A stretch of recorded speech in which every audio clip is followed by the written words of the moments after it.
Hi everyone, welcome back to Present Pilgrimage. In this podcast, Iyabo and I are going to talk about the role of religious leadership in activism.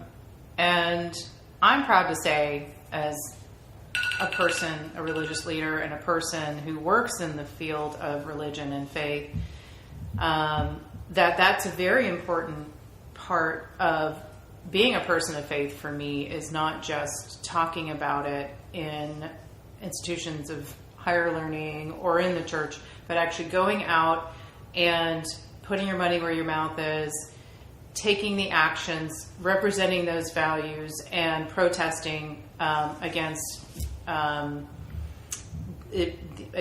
institutions and actions on behalf of the government or authorities that infringe upon human rights, that infringe upon values that I hold very strongly. And, there was a little bit a while ago, the religious leaders who came to Charlottesville for the protest against the KKK showing up there and stood in the line, risked being arrested, with all the other protesters, and that made me proud. And then recently, Monday, 9 religious leaders went to D.C. to protest in front of the Supreme Court on behalf of the New Poor People's Campaign. They were handcuffed, jailed overnight.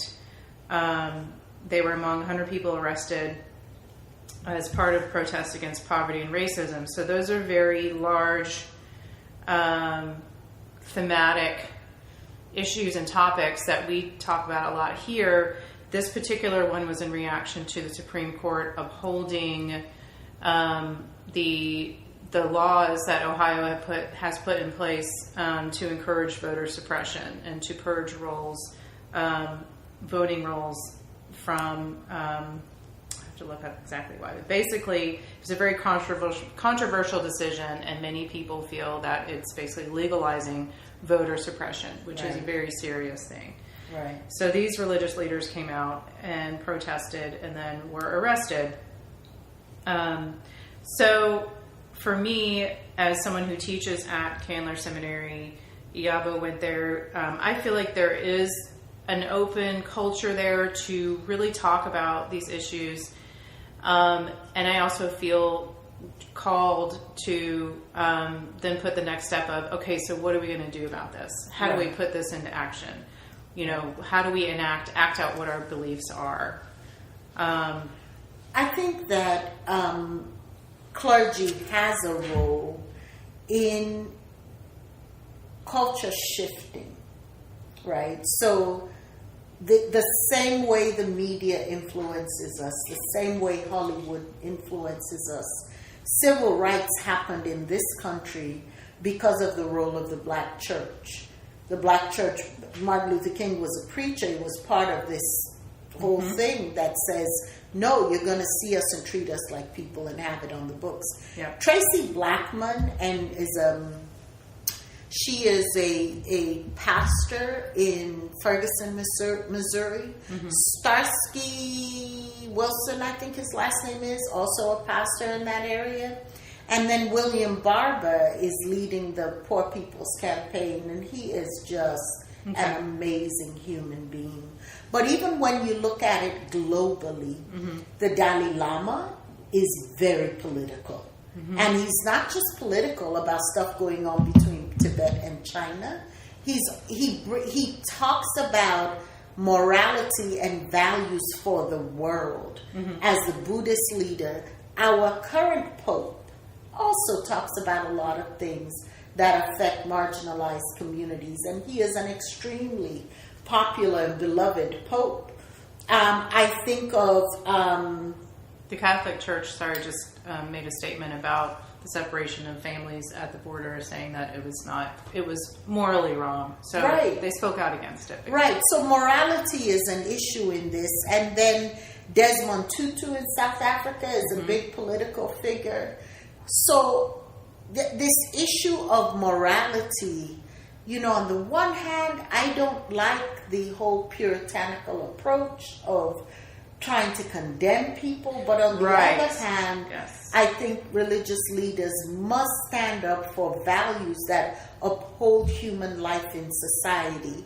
And I don't mean that to say abortion needs to be the primary and only issue, or homosexuality, the way those issues are constantly being highlighted by certain religious leaders. That's not what I'm talking about. What I'm talking about is the moral values of a society that separates children from their parents.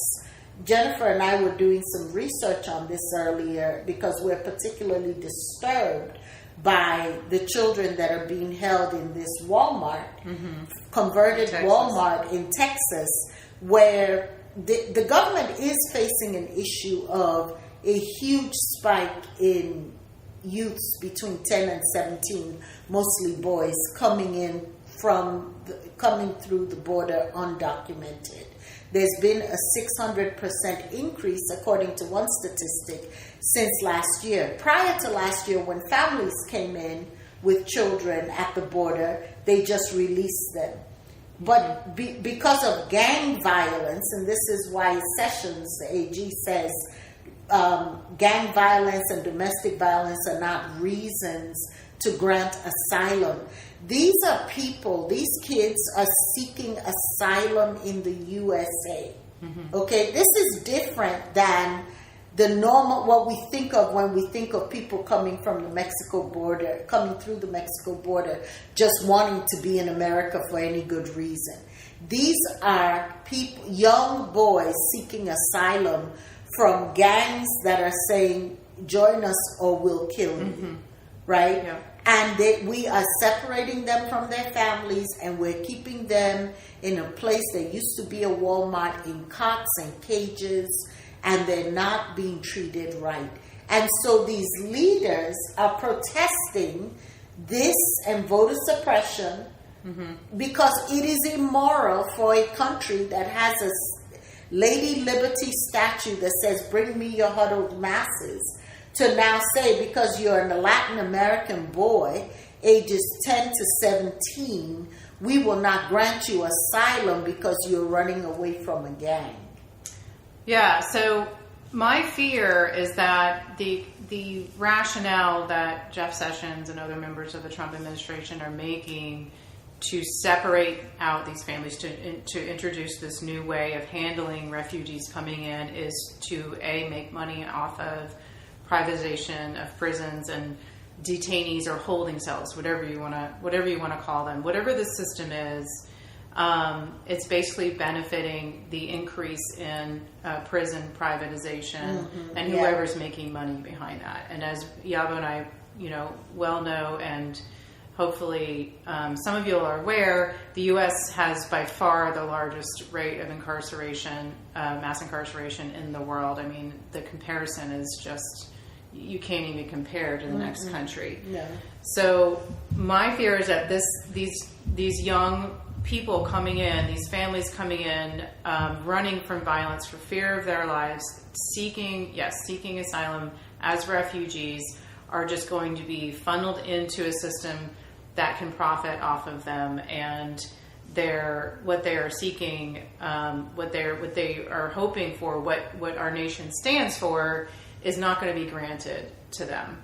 And then we read that some of these kids were lost. Those who were separated from their parents were basically not able to be located again. So that in itself is very horrifying. Where did these kids go? Whose hands did they end up in? How come this is so hard to track down and document and uncover? Why were authorities not willing to let the senator from Washington State in to view these holding cells and any journalists? Yeah.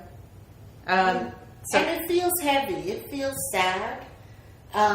It feels like a moral failure of an entire government. And for me, that just feels super, super heavy. If we can't embrace children, even though they're from another country, it's one thing when we don't want adults to mess with our money. because they're coming here for jobs or whatever. We want to say it's that, like, this rhetoric that somehow if you're undocumented it means you're a violent person. Even all of that, these are children. These are kids. Yes, they'll grow up to be young men one day, but when you have a 600% increase in a short period of time, that tells you something's wrong. And when you begin to make your laws to isolate people and keep them in danger when they're asking for help, there's something amoral about that. Yeah. So for people of faith, and you don't have to be a religious leader or in the field of religion as a career, what about your faith calls you to action and to speak out versus just going to Sunday service and spending a nice, morning with your family?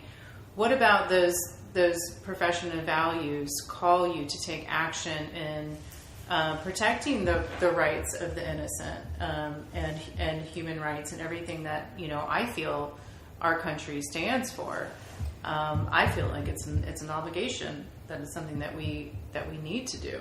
Well, I think the job of the preacher is to speak against injustice and also to encourage people. I don't think it's the job of the preacher to keep pointing out your personal failures, but to keep hope. Hope is a tangible, real thing that communities need. And I think all our religious leaders have an obligation to hold hope as the center of what they're doing, right? So for me, I'm a Christian, but what does that mean? The tangibleness of my faith is that I have a hope for this life and whatever else my faith says. But in this life, that hope means opportunity. Hope translated into action means jobs, means safety in neighborhoods, means tangible benefits, right? Yes. So it sounds like fluffy religious language, but hope is really what each of us are looking for. When you're looking for security, it's hope. It means, okay, things are good. Let me keep it this way. I'm hoping for an improved future. So our religious leaders, as guardians of the community's hope, must be involved in speaking truth to power. I remember while I was at Candler, I don't even remember which one of the deaths by police, whether it was Mike Brown or what. Candler had this die-in. And my goodness, Jennifer, this was one of the most amazing things I had ever experienced in my life. So it was all weird. We were in chapel, and it so happens that I was hungry. Imagine. So I decided to leave chapel and go to the cafeteria or wherever and get to the duck and get lunch before the line got long, right? Because it was like 11 something. So I turn around and walk out, and then it turns out that the black students at Candler had staged a walk out of the chapel service that we cannot have service as usual. We must interrupt this service the same way Mike Brown's life was interrupted, right? So here I am, just as clueless and just so nerdy and clueless, right? So I get up and walk out. Well, it turns out I was the first person to walk out, and all these other students got up and walked out. The protest. I led the protest. Oh my gosh! So then I go get my lunch and I come back. And I couldn't get in the building because there were bodies on the ground. It was a die-in. And they had these huge posters. And I still remember, I have chills. I remember stepping over these human bodies. And I said to myself, oh my God, there is something unholy about bodies lying on the ground. And because whoever, was it Mike Brown that was killed and his body, that wasn't Freddie Gray, in Baltimore. It was wasn't it in Baltimore where the body laid in the street for hours? So that's what the die-in was about. And there were about 500 students on the ground, and the helicopters from Channel 2 were flying above, and I happened to have my iPad with me. And I remembered being an absolute chicken, Jennifer. I was a wimp and a chicken. I was so disturbed. I guess I shouldn't talk about myself so badly, calling myself a chicken. But I was so disturbed that I opened up my iPad and I started taking pictures on my iPad. And I remember that iPad felt like a shield against the despair I felt seeing those bodies on the ground. So my protection was my iPad. And I did the thing of taking pictures instead of laying my own body on the ground or just sitting with my bad feelings about the whole thing and observing and watching. And I say that to say that sometimes you were there. I was there, but it was so overwhelming emotionally. Unless you're laying on the beach getting some rays, there is something unholy about just laying on the ground, waiting. Like even recently was that picture that made the rounds where there was a die-in at Publix. Yes. Right? And here are because these... they supported a candidate who was affiliated with the NRA.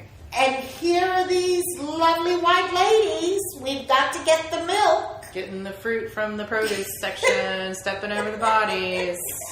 And so I wonder what we can... I wonder if you're interrogating your pastor and your communities of faith as to what they're doing in terms of activism.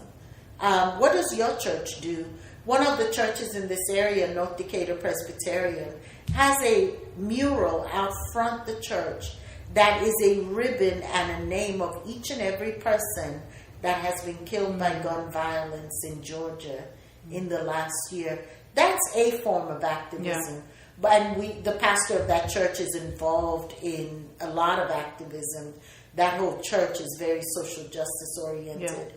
But I hope your church is communicating the values the church feels about the community and about the marginalized in the community. And the church should be a place where we talk about being comfortable and uncomfortable in our other podcasts, How to Be an Ally.